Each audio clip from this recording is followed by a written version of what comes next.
o estudo de caso é o câncer e é sobre o câncer esofágico. O câncer esofágico, ele é um tubo que liga da garganta até o estômago e ele é mais frequente em homens. E em mulheres também, só que nos homens é o sexto mais frequente e nas mulheres o 15º mais frequente. O câncer de esôfago, ele só é diagnosticado quando já está em fase avançada. E quando ele está em estado inicial, ele não apresenta sinais. E com o progresso dessa doença, alguns sintomas são muito característicos, como a dificuldade de deglutição, a dor torácica, a sensação de obstrução de passagem do alimento, náuseas, vômitos e a perda de apetite. Aí, pode passar, Alan, fazendo favor?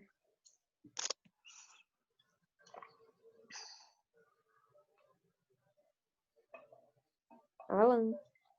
Passei, vai passar mais? Não, aqui não passou para mim. Não passou. Não? Não passou. Não. Você tem que habilitar a edição lá em cima. Ah, tá.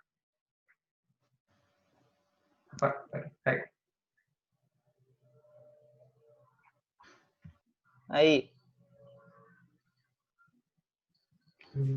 Tá.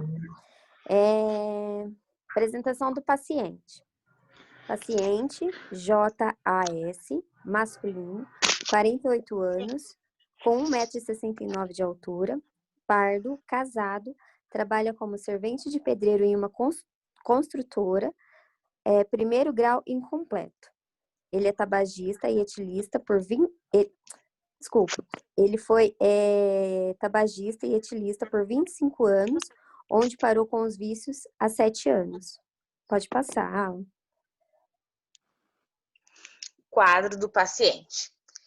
Internado no hospital, apresentando quadros de disfagia para sólidos há quase 1 ano, emagreceu 15 quilos nesse período, encontra-se com 47 quilos e 500 gramas atualmente, onde antes tinha 63 quilos. Relatou ter náuseas, vômitos, pirose, dispepsia e dor torácica. Pode passar. Avaliação e os exames. A sua mucosa se encontrava hipocorada, depressão interóssea, alopécia, pele seca e circunferência do braço de 25,9 centímetros. Apresentou um quadro de esôfago de Barré, evoluindo para um câncer esofágico constatado pelo exame de endoscopia. Dados laboratoriais: hemoglobina 9 mg/dl, hematócrito 25%, albumina 2,9 g/dl e proteínas totais de 5,6 gramas por decilitro. Então, vou começar a resolução do caso. Então, o IMC dele, com o peso atual, deu esse IMC de 16,63 quilos por metro quadrado, um diagnóstico de desnutrição grau 2. A gente fez o IMC também do peso usual que ele tinha, deu 22,05 quilos por metro quadrado. Então, ele estava eutrófico, né? A gente fez também o percentual de perda de peso, que deu o percentual de 24,6%. Então, esse paciente apresentam esse quadro de desnutrição, constatado pelo cálculo, né, de IMC, e devido a esse histórico de dificuldade pela ingestão de alimentos e ao quadro do câncer esofágico. Daí, através também dos exames de proteínas totais e albumina, e também dos exames físicos e antropométricos de CB baixa, pele seca, alopécia, depressão interóssea, confirmam essa desnutrição que foi constatada no IMC. Pode passar. Os exames de hemoglobina e hematócrito baixos e mucosa hipocorada sugerem o quadro de anemia, que está bem baixo, né, na verdade. O quadro de esôfago de Barré evoluído para um câncer esofágico pode ter sido causado por uma longa frequência de consumo de álcool e tabagismo, o que explica os sintomas mencionados pelo paciente de dor torácica, náuseas, vômitos, pirose, dispepsia e disfagia para sólidos. Eu li uma notícia que os homens, eles são... o número de homens é diferente do número de mulheres, porque eles fazem consumo frequente de bebida alcoólica, álcool.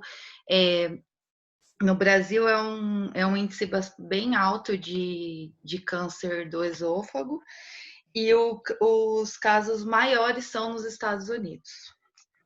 Agora a gente vai para as perguntas. Eu vou fazer uma e Giovana vai fazer outra. Qual o diagnóstico nutricional deste paciente e por que acontece a perca proteica devido a isso?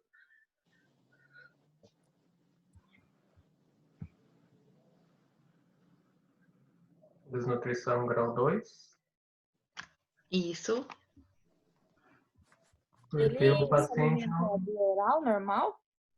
Oi? Ele se alimenta via oral?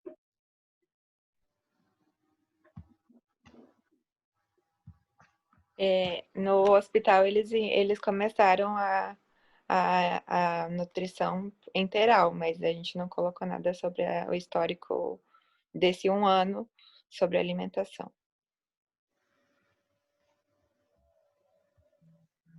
Tá mutado. Sim? Isso era um paciente real que vocês conheciam, tô achando. Não. Tudo cabecinha.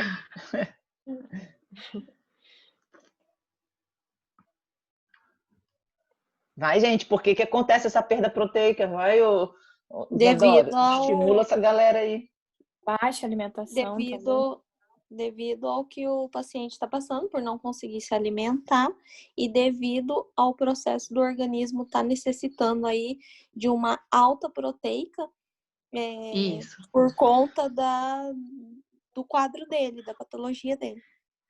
É uma escassez de macronutrientes, né? Que contribui para a disfunção do sistema imune. Por isso que baixa tanto a proteína. Associado a isso, esse paciente tem o quê? A anemia.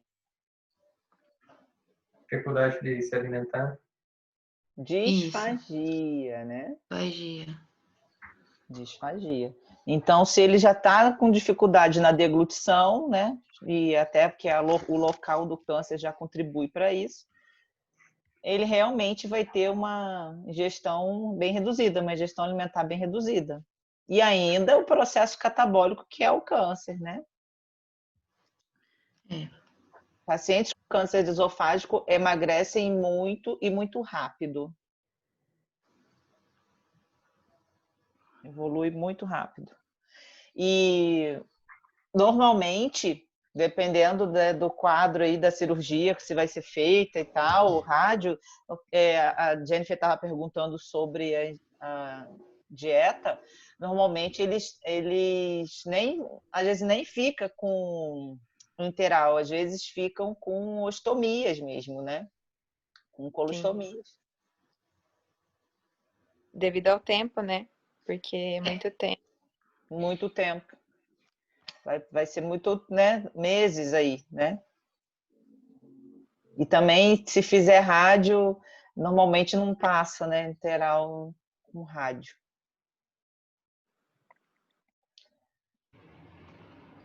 O que mais, gente? Pode passar? Pergunta 2. Nesse caso, quais as principais causas para o surgimento do câncer esofágico? Ele ter Já sido foi um pouco. etilista e tabagista. Isso mesmo, Débora. Um dos fatores. Porque apesar dele ter parado de fumar e parado de beber, né, com o consumo há 7 anos, ele teve esse vício durante 25 anos. Então, assim, foi um longo tempo com esses 2 vícios, que são os principais vícios. O fumo é o primeiro, né? É o principal. E em segundo vem o álcool. Então, assim, ele consumiu esses 2 durante muito tempo. Então, apesar dele ter parado, as células dele sofreu muita mutação, né? Durante todo esse tempo, até depois dessa mutação, elas começaram a se multiplicar, aonde aconteceu daí o câncer, né? A formação desse câncer. Além do que esses não são esses fatores, mas também tem outros fatores, que é deficiências vitamínicas e bebidas e comidas muito quentes também favorece o câncer esofágico. Refluxo gástrico também. Sim. Isso. Tinha esôfago de Barré, né? Então, isso também contribuiu bastante. Perfeito, né? O esôfago de Barré, ele é uma doença que pode se tornar maligna, né? Aham. Sim, aí o principal é o adenocarcinoma, né? O câncer que vem daí derivado do esôfago. Os sinais e sintomas são bem parecidos com o de esofagite, né? Sim. Isso. O que eu tenho agora, eu fiquei com medo. Falei, será que eu tenho câncer? Ai, credo. Não, porque na histologia dá totalmente diferente, né? Então, o esofagite, você tem a irritação da mucosa, tá? Mas no esôfago de Barré, você tem tecido necrosado já, né? Então, você tem áreas muito mais profundas sendo agredidas, tá? Chega na parte ali das glândulas, né? Então, região fúngica. Então, é muito mais grave do que a sua esofagite, tenho certeza. Por causa do ácido que fica ali naquela área, o sistema vai tentar fazer uma pele um pouco maior. E daí, tipo assim, mais resistente para resistir a esse ácido. Aí é onde acontecem as neoplasias, né? Que vai aumentando. Muito tempo, né? Normalmente Sim. esses pacientes tabagistas, etilistas, crônicos, assim, normalmente eles têm um padrão alimentar não saudável também, né? Então, eles, para ter refluxo, para ter gastrite, nunca se cuidar, é uma coisa bem comum, né? Mais alguma coisa aí? Não. Muito bem. Eu não vou comentar coisas gerais de todas as apresentações, porque a gente ainda vai ter um grupo. Então, na próxima semana, porque já são 8:50. Oi, quem me chamou? A gente não pode apresentar hoje? Então, o certo é não apresentar. Porque eu tenho que liberar a aula ainda de esportiva para vocês. Né? Vocês preferem emendar aqui direto? Eu preferi apresentar hoje, já para liberar esse negócio. Mas lembra que a gente comentou que ia ser de acordo com o tempo, né? Eu não posso, eu tenho que dar esportivo, porque senão o que acontece? Eu vou estar usando o horário da outra disciplina nessa, entenderam? Tem mais quantos grupos, Natália? Só um grupo, só falta o grupo da Evelyn, na verdade. Mas aí e é toda a minha aula, só se a gente, na próxima semana, só se eu não abrir esportiva hoje, entendeu? O que eu tô falando? Eu acho que fica melhor. Só se eu já, tipo, né, como se eu tivesse, a Mércia tá dando um joinha, só se eu, né, como se eu estivesse utilizando todas as aulas hoje para videopato, e aí semana que vem, aí eu dou a matéria que eu daria, né? Que eu daria hoje e amanhã. Aí fica amanhã e Dá 2 esportivas daí na semana que vem. aí eu vou dar o Pode ser. restante do conteúdo desportivo na semana que vem e não dou fisiopato. Pode ser, porque eu entendo a ansiedade dela para falar. É. Porque Ai, o coração vem na boca. senão eu não abro a matéria, a disciplina, entendeu? E aí fica atrapalhando vocês com outras matérias. Então vamos. Compartilha aí a tela, fazendo favor, Alan. Compartilhe.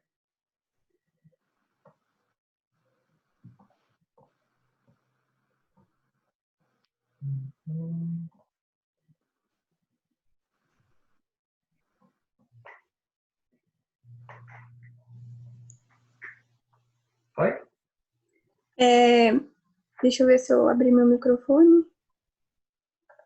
Abriu, que eu tô Então, feliz. o nosso grupo, nós vamos falar sobre o nosso caso clínico, é sobre o câncer gástrico.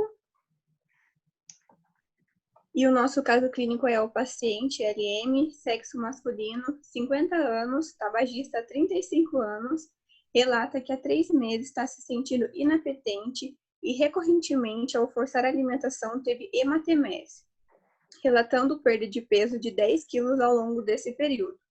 Apresenta sinal da asa quebrada, dor epigástrica, astenia e histórico clínico de gastrite. De acordo com um relato dos hábitos alimentares, paciente com alto consumo de alimentos industrializados, defumados e em conserva.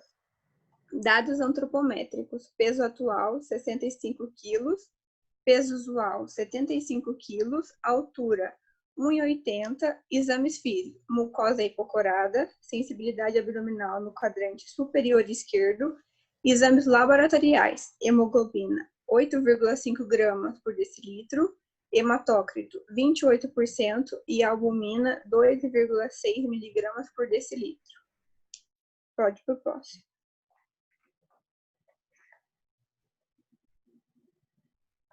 LM, sexo masculino, 50 anos. Através da avaliação antropométrica, verifica-se que, segundo a OMS, o paciente com IMC 20,06 kg/m², encontra-se em estado nutricional eutrófico.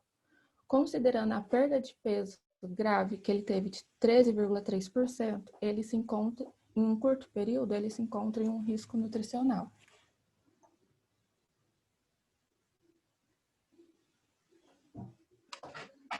É um paciente que relata fortes dores na região do estômago, que possivelmente está sendo causado pelo agravo da gastrite, né? Causando a inapetência, que é a falta de apetite, e ocasionando a perca de peso grave. Ele possui uma alimentação inadequada, com alto consumo de alimentos industrializados, defumados e alimentos em conserva. Esses alimentos são ricos em nitritos, assim como o cigarro. E esses nitritos, quando chegam no estômago, são transformados em nitrossaminas. Essas nitrossaminas, em excesso por um longo período de tempo, pode se tornar uma predisposição ao câncer gástrico. Então, ali nesse caso desse paciente, do caso que a gente colocou, é sugestivo que ele esteja num quadro de anemia, né? Porque ele está tendo hematemese, né? Séries de vômito com sangue, ele apresenta mucosa hipocorada, e também é por conta dos maus hábitos dele, né? E o histórico clínico de gastrite, ele não vem conseguindo se alimentar. Então, ele está vomitando, né? Não está se alimentando direito, e é confirmado através dos exames de hemoglobina e hematócrito, né? Que estão baixos.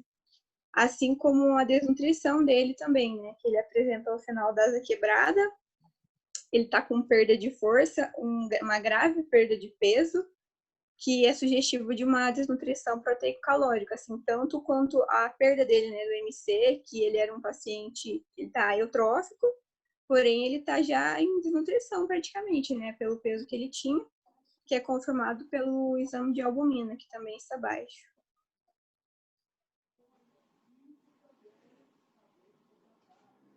Pode passar. Ah, e daí tem a parte do Nilson, mas ele não está, né? Daí eu vou falar a parte dele. Ele falou por que ele não está, gente? Ele acho que Então, estava trabalhando. Ele está trabalhando agora, no horário da aula? pois é. Ok. Então, vou falar a parte dele. Aham. Então, através dos sinais clínicos e laboratoriais apresentados pelo paciente, indica-se um câncer gástrico. E a patologia pode ter sido ocasionada pelo tabagismo ao longo prazo e os maus hábitos alimentares e pela evolução da gastrite. Aí as perguntas. Cite 4 principais mecanismos pelos quais se desencadeia a desnutrição em indivíduos com câncer. E como ocorre a alteração do metabolismo energético no câncer. Então vamos por parte. Vamos primeira pergunta aí, calma.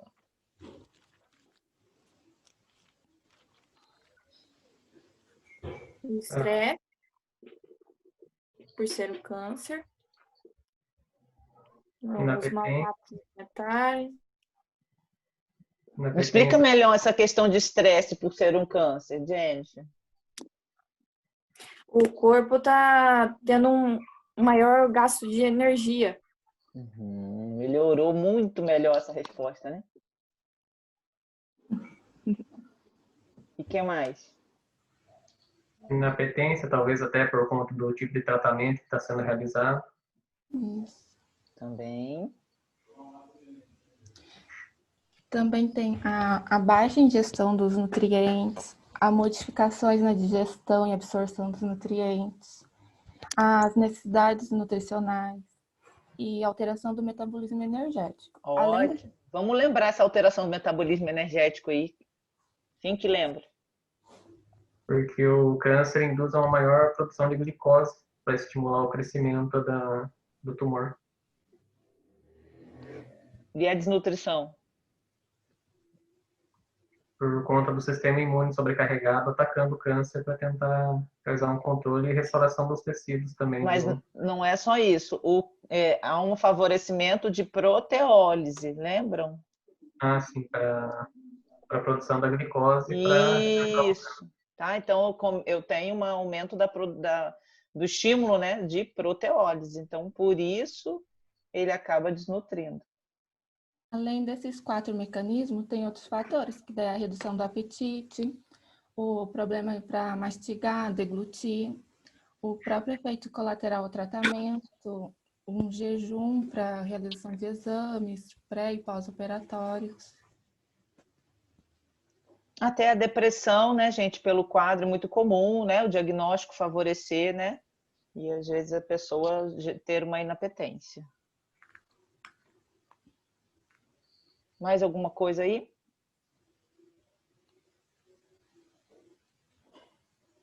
Vamos para 2, então?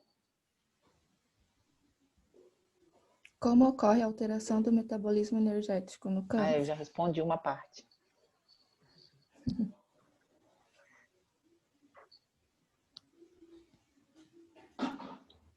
Vai, gente, tem mais coisa.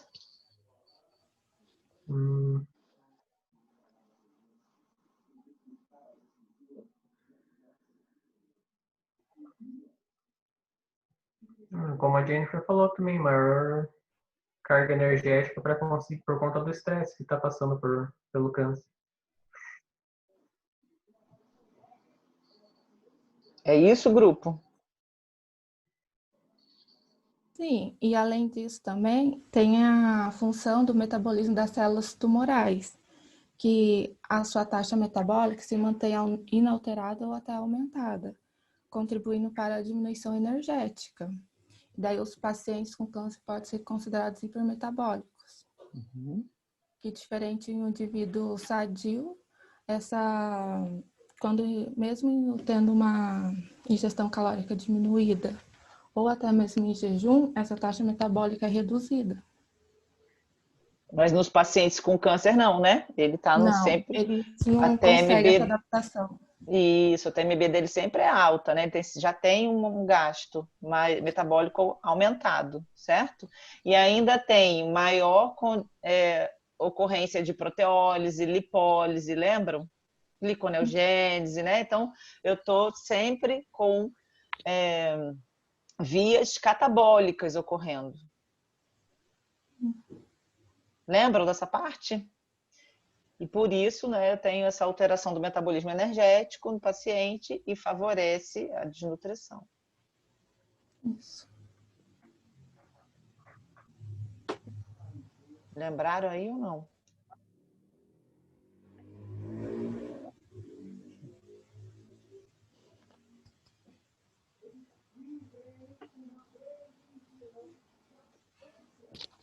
Vários asteriscos aí nesses estudos de caso, viu, gente? Se vocês ficaram bem espertinhos, anotaram muitas coisas aí, tá cheio de asterisco esses estudos de caso aí.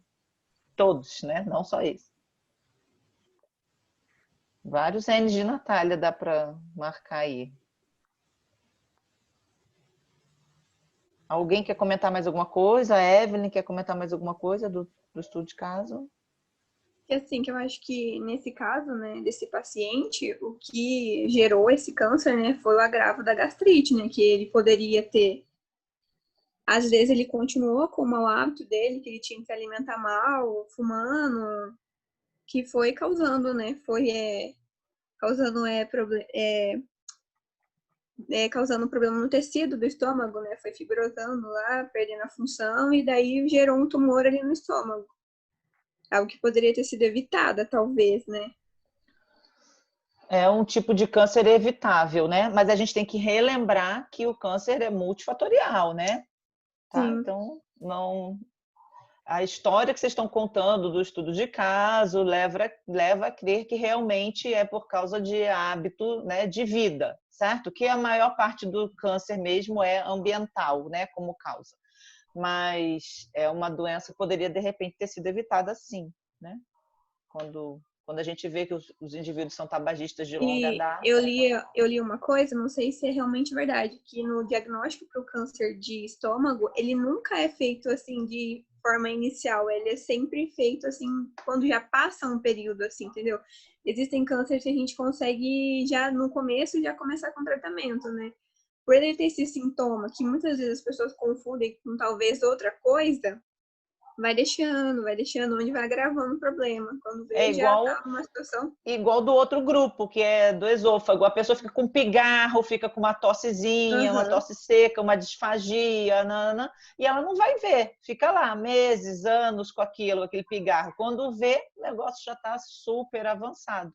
E a mesma coisa o câncer gástrico. Deve ser alguma coisa que eu comi, se enche de antiácido, né? Toma chazinho disso, chazinho daquilo. Acha sempre que é uma dispepsia, que está sempre com um mal-estar, né? No estômago, assim, que é alguma coisa que comeu. E não é.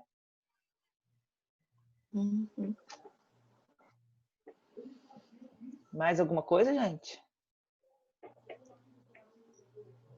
Então, eu vou aproveitar os últimos minutos aqui para a gente conversar. Pode tirar a tela aí. Não sei se o que vocês acharam de um modo, né, de fazer a apresentação de seminário nesse formato de estudo de caso. Eu gosto bastante, sempre gosto. Toda vez eu me surpreendo. Não é que eu me surpreendo, eu já espero que vocês, né, criem bastante coisas, né?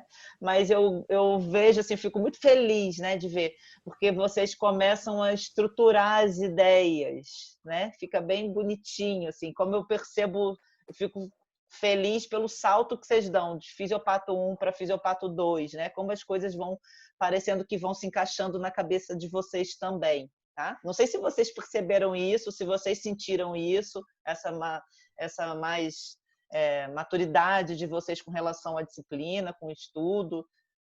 O que vocês acham? Gostaram desse seminário nesse formato, né? Numa forma de estudo de caso? Que acho que obriga um pouco a gente sair da zona de conforto, né? De estudar, de criar o estudo de caso, de criar o problema, né? Mas também de debater, de ter perguntas. Podem falar, gente. Eu aguento. Eu gostei, ficou bem bacana esse modelo. Eu Mais também interativo. Acho que chama mais atenção, né? Um pouco. Sim. Né? E vocês foram muito bem, né? Eu gostei bastante dos estudos de caso. Vocês são tão malzinhos quanto eu, colocam tudo no estudo de caso. O cara, acho que todos os pacientes aí foram a óbito, eu tenho certeza. Acho que nenhum deve ter escapado, porque eles tinham tudo e mais alguma coisa. Mas isso é bom, né? Porque eu falei que tinha que ter pelo menos alguma coisa de exame físico, né? 2 de exame bioquímico, né? Então vocês foram bem criativos e gostei bastante. Parabéns pelas apresentações, tá? Alguém quer perguntar ou tirar alguma dúvida? Temos ainda alguns minutinhos. Eu acho que deveria inverter. A gente cria os casos, aí a professora, ela faz a resolução. Olha só, Evelyn, nem começa, hein, Evelyn? Que maldade. Mas eu fui respondendo várias coisas com vocês, né? Se vocês estão espertinhos aí com os casos na mão, dá para anotar bastante coisa. 1, 2, 3, 5 estudos de caso num dia só. Vocês devem estar com a cabeça meio cansada também, mas a gente rende, né, na discussão dos estudos de caso. Eu acho que isso ajuda muito. O que seria muito bom? Que daqui mais ou menos uma semana, assim, alguns dias, né, que isso se passasse, vocês retomassem esses estudos de caso dos colegas e tentassem resolver sozinhos. Isso seria muito legal, né? É uma forma muito boa de vocês estudarem, né, por estudos de caso também. Então, seria interessante... Oi. Mas me fala uma coisa, nós erramos muito? Não, vocês foram muito bem, erraram poucas coisas. Foram muito bem. Alguns alunos... Fala, não ouvi. Não, beleza, maravilha. Alguns alunos têm mais facilidade de explicar, né, se desenvolvem mais. Outros eu vejo que estão muito apegados a algum texto, que está mais fazendo leitura, assim, está muito inseguro no que vai falar. Isso é perceptível, mas dá para ver que grande parte aqui trabalhou mesmo, pesquisou, né, sabia do seu assunto, tá? Nossa, isso para um professor, né, é o que a gente quer, ver que o aluno está ficando seguro para apresentar, dominando o assunto, né? Foi pesquisar, foi além, leu coisas diferentes, leu artigos, leu epidemiologia. Nossa, isso é muito bom, tá? Então, fico muito feliz com vocês. Obrigada por essa noite. Obrigada por terem desenvolvido estudos de casos tão legais. Que bom, fico muito feliz. Parabéns pelo trabalho aí. Não me abandonem, a gente tem mais matéria ainda, tem várias apostilas. Fisiopato não é fácil, mas não me abandonem. Tá? Então, hoje eu não vou abrir a disciplina, tá? De esportiva. A aula de hoje, então, fica para amanhã. Tudo bem? E aí, na semana que vem, então, eu não coloco conteúdo aqui de fisiopato. Tá bom? Tudo bem? Então tá, gente. Boa noite. Boa noite. Boa noite. Tchau. Noite, tchau. Boa noite. Tchau. Tchau.